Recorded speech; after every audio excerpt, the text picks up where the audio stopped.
So a lot of us have triggers. One of the things that still triggers me today are, it's not really a trigger, but I can sense it. I can sense it right here. I can sense it sort of like, ugh, what is that? But it's not like heavy. But if you do have these kind of triggers, it's I don't know, it's you really have to surrender to it, right? You look at my channel, for those who are new to this, welcome. There are things that people get triggered about. Everyone gets triggered about something, but it depends on how much awareness we bring into it, right? So for me, one of the biggest triggers I still have is the, what do you call that? The machismo, what do you call that? Macho over. I kind of tie it to like toxic masculinity, but it's usually also like behavior. You know, like, yo man, bro, that kind of stuff, right? It's very, it's very triggering because it's like, you know, you're coming from someone who's queer, people who have, I associate that energy with like, not that much anymore. Definitely a lot of healing done with it, but it still kind of triggers me to some degree where it's like, I get this feeling of like, the questioning of like, are they homophobic? Like it goes there right away. Right? It's like, how are they? And sometimes people I've met, like straight friends of mine, straight guy friends specifically, well, straight male identifying friends, of course, not of course, but, and you know, like you know, even like the whole like one hand sort of hug and then go like boo boo like that. To me, I feel kind of like, why don't you just fucking hug like a normal, like fully, like with your solar plexus close together? You know, there's no need to fear the penises touching each other. Like it's just kind of those things. I know this is itself might be triggering, and on the other hand, like there's also the other side where it's like, you know, there are men out there who still get triggered, especially if they haven't worked through their triggers and their shadow work when it comes to like their own divine feminine side, even like the effeminate, you know, behaviors, like, oh my god, like, you know, so if I behave like this, if it triggers you, like, hi. I remember this one friend who got triggered. This was a long time ago. He got triggered by my calling him like, hey gorgeous, and he thought I was just like, I was like hitting on him. Just like, if a person gets triggered by someone hitting on them to some degree, it means that work needs to be done. Because I've had women hit on me, or like, you know, like you know, that kind of stuff. It's not really like direct, it's not aggressive, but still, it's kind of just like, oh, thank you, you know, you thank them, right? But it's like, sometimes I also sense that there are some guys out there who have, I mean in my past at least, who say like they're okay, you know, there's nothing wrong with it. I think that if a person has to rationalize, it's like, they have to rationalize that you know, it's that it's like, it's okay, you know, I'm cool with that sort of stuff, and like, you know, I'm not against gay people or queer people, and but I'm like, that's the ego, right? The ego wants to rationalize too. So even now as I'm talking, I can sense it's like the ego wanting to defend itself, right?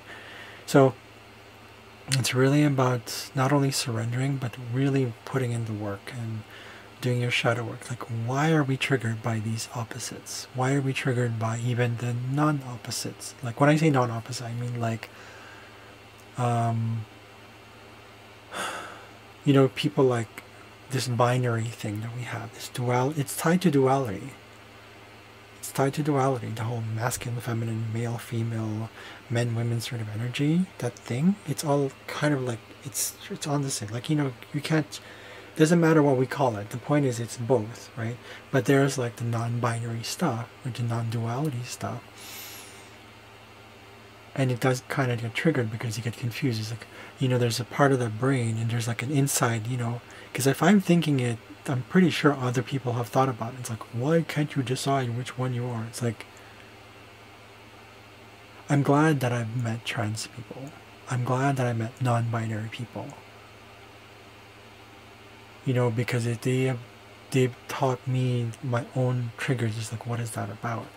Like, you know, so I really surrendered to it. It's just like surrender to the fears and like, I remember this one guy who, I want to call him guy because I think that's what he identified with, but they basically were hitting on me, and I thought it was like, oh, that's nice, you know, but then I realized, oh, they're also into women, and I'm just like, I'm not really sure I'm into that. And then they got all very, you know, very kind of what at that time, this was like 20 years ago, they were like TMIing about the whole thing, like too much information, right? It was just like telling me about the parts, and then just like, okay, I'm just like, but then I just like, after about a week, I just like, okay. So I called him, but he didn't call back. So, or they didn't call back, right? So, I guess you can say I missed the opportunity, but at the same time, it's like, but then from then on, you know, I was just like, you know, I've had two ex-boyfriends that were bisexual. They identified as bisexual.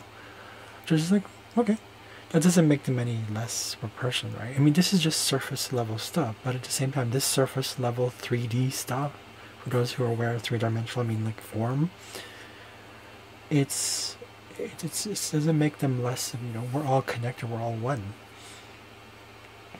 The reason I'm really bringing up this video is just sometimes, you know, it's still okay to have triggers. It's good to be triggered because it means that it teaches you a lesson. Now the question is, do we work on that? Do we go to our shadow? Do we go through the depths of our subconscious? Do we actually put in the work? Because otherwise it's just suffering after suffering after suffering. People who are shining and being themselves, no matter what, are shining no matter what they do, no matter what they identify with. I mean, identity is a one thing too, but it's also another thing to, you know, work through it and then go past it, so that we start to identify less with the suffering of the ego, but at the same time still honor the purpose of the ego. Because it's, I mean, this is going to take a while for us to elevate. You know, there's a lot of people out there who still get triggered, who still are unawakened, who are still caught up in the old ways, you know, whatever it is, it's still, you know, and that's you know, really what is, like, what it's all about is like, we're all connected and we're all one. It's really one consciousness. And I mean, I know to be honest with you, I kind of sense, I pick up on things that people say too, but I'm not just saying this because I'm like, oh, because they're saying it, but because I agree with it, because I resonate with it, right? Most of us do. Like when we resonate with something, when we connect with something, when we feel like, oh yeah, I understand that, rather than regurgitating what someone else say, it feels real, right? So whether we're triggered by just the masculine energy or feminine energy or both, or queer stuff or non-binary stuff, or even other things too, like the dark stuff, like, you know, sadomasochism, I don't want to say tattoo, that's not really a thing, but can be, right? Overly religious people, right?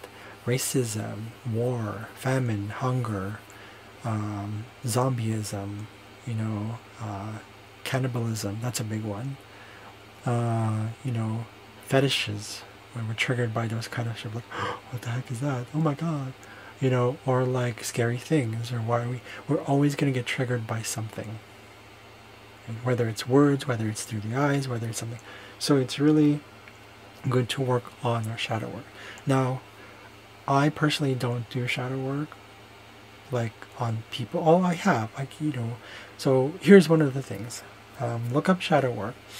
I really highly suggest Teal Swan's shit, because she knows the shadow work shit. She knows to go deep into the fucking, like, subconscious, right? She's done the work. She's put in the work. And then combine that with other things too. Combine that with, you know, the meditations that you do. It's not about the method. This isn't about the method either. Okay, fuck method. This isn't about method. This is about What works with you? What resonates with you? Give it a try. Experiment, experiment, experiment, experiment. Give it a try. Have fun with it. And then sooner or later, letting go and all these things is not the goal. But eventually that's kind of like, letting go has nothing to do with letting go. Letting go is more about giving over and saying, right, because what happens when we're letting go, it's just like, well, I don't want to have triggers. I don't want to be affected by that. Or the opposite. Well, I don't want to be that. So I get triggered. And there's resistance on either side. So just to make it clear, what I mean by this is like when we're resisting something, usually comes in either direction. Either we're against it or for it. And it's like extremes, right? That's not the time we're going into anymore. That's not the timeline we're moving into. It's about integration. Unconditional love knows no bounds. There are no boundaries. Unconditional love, source energy, God, universe, whatever you want to call it. It is whole. Right? A lot of people still disagree with this because it's like they're used to the duality mindset. They think it's like only good and evil, bad or good, bad or good. But it's not about that. Wholeness is really about, you can also call it good, but it's not like good in terms of like opposite of evil. I mean good is in like this all-encompassing, it's very loving, it's very embracing. Because in the end, we all go back to source. In the end, we all go back to that, what we call unconditional love. It really has no name, and it needs no name, in my opinion. So we can't just also say like let go and that's it. That's not, no. But it's the little things that we do, it's the little practices we do. So that's just my thing. I'm not trying to really give you unsolicited advice, but I'm sharing with you like things that trigger me still. Like I was watching some videos and like again, one of those things is like the whole strong like macho stuff. I really prefer like over feminine stuff, like even though I am kind of come out as kind of masculine still, I get triggered by the over masculine stuff because I used to get beat up by my brother. That's the story behind it. I'm actually kind of pretty much a lot of it, I kind of let that go a lot. For some reason that happened. There was a release. I don't know where that happened, to be honest. I might still need to work on that. But yeah, so the key is the little things. It's one of the advice I gave my students online. I have this online job. And it's just work on the little things. That's the key. Little things, little habits, making little habits and making them. That's what counts. Because we always want this grandeur, sort of like, I want to suddenly change, I just want to transform, and then next thing you know, it's like magic. I changed. That's not how it works. That's not how the universe works. Yes, there's supernovas. Yes, there's like explosions. But that's only because it's like, it's time for that transition. It's time for those kind of things. But it isn't really that. Even because we're so again caught up in also that whole 3D perspective that everything is in time and linear. So when we go from the beginning of the explosion to the end of the explosion, as if it's like boom, okay, that's it. It goes from here to there. In reality, what's really happening is that what we see. Okay, the way I see it is like, think of like universe as like this one entity, right? Because we are universe, we are from the source, we only identify a part of it. So therefore we only see the part of it as if there's this huge little like thing, and we all see that little part, and we see that like and we quantify that as a timeline. There is nothing to really quantify because as a whole, all the times don't matter. And this is why there's that 4D stuff, right? 4-dimensional reality is like there's no time. Everything's happening all at once. That makes sense, right? Because if you look at it from like the really like source itself, like it's happening. Like you think, pretend you're like this body. This is this. You are a source itself, right? But this is the body. If you're looking at it from your perspective, it's happening all at the same time.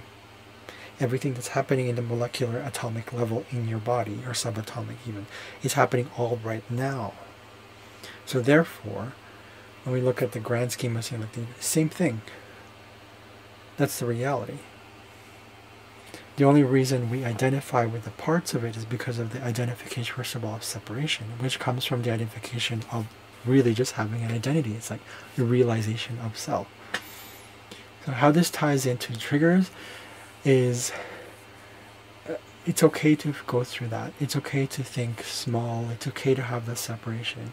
But through the separation, you'll know, and it's like, why am I separate? What is it? Right? A lot of people have been asking that, like, what is my purpose? Where do I go? What's this now? Right? Because we're all figuring it out. And it's like, no, the old stuff doesn't work anymore. It used to serve us, right? The pain and anguish and the suffering and the separation, and the separation, and the separation, and the separation, and separation, times a zillion, eternal, Google, whatever, right? It's like, sorry to say the word Google, but I don't know if that's a copyright thing, but okay. So anyways, I just wanted to really share that whole thing. The point of this video is really about the whole triggers thing, and it's okay. So that's it. Thank you for listening. Have a good day.